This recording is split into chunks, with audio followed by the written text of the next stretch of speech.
Hello everyone, good morning. ಮನುಷ್ಯಂಗೆ positive ಮತ್ತು negative thoughts ಅನ್ನೋದು ಎಷ್ಟು ಲೈಫಲ್ಲಿ ಇಂಪ್ಯಾಕ್ಟ್ ಆಗುತ್ತೆ ಅಲ್ವಾ. ಸೊ ನಾವು ಪಾಸಿಟಿವ್ ಆಗಿ ಥಿಂಕ್ ಮಾಡಿದ್ರೆ ಅದೇ ನಮ್ಮ ಲೈಫಲ್ಲಿ ಪಾಸಿಟಿವಿಟಿಯಾಗೆ ನಡೀತಾ ಹೋಗುತ್ತೆ.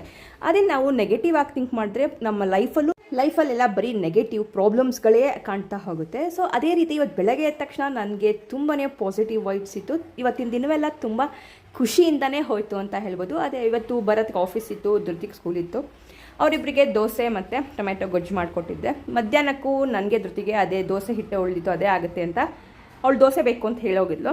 ಹಾಗಾಗಿ ಬ್ರೆಡ್ ಕೂಡ ಖಾಲಿ ಮಾಡಬೇಕಿತ್ತು. ಹಾಗಾಗಿ ಪನ್ನೀರ್ ಸ್ಯಾಂಡ್ವಿಚ್ ಮಾಡ್ಕೊಳ್ಳೋಣ ಅಂತ ಅದು ಮತ್ತು ಕಾಫಿ ಮಾಡಿಕೊಂಡು ನನ್ನ ಬ್ರೇಕ್ಫಾಸ್ಟ್ನ ಮುಗಿಸಿ ನಂತರ ಬೇರೆ ಬೇರೆ ಕೆಲಸ ಎಲ್ಲ ಮಾಡಿಕೊಂಡೆ. ಅದಾದಮೇಲೆ ಕೆಲಸ ಮಾಡೋ ಮಧ್ಯದಲ್ಲಿ ವಿಡಿಯೋ ಮಾಡೋದೇ ಮರ್ತು ಹೋಗ್ಬಿಟ್ಟಿದ್ದೀನಿ. ಸೊ ಅದಾದಮೇಲೆ ಸಂಜೆ ಪಾರ್ಕಿಗೆ ಹೋಗಬೇಕು ಅಂದು ಮಳೆ ಬರ್ತಿದೆ ಬೇಡ ಅಂತಂದ್ರು ಹಠ ಮಾಡಿಕೊಂಡು ಬಂದಳು.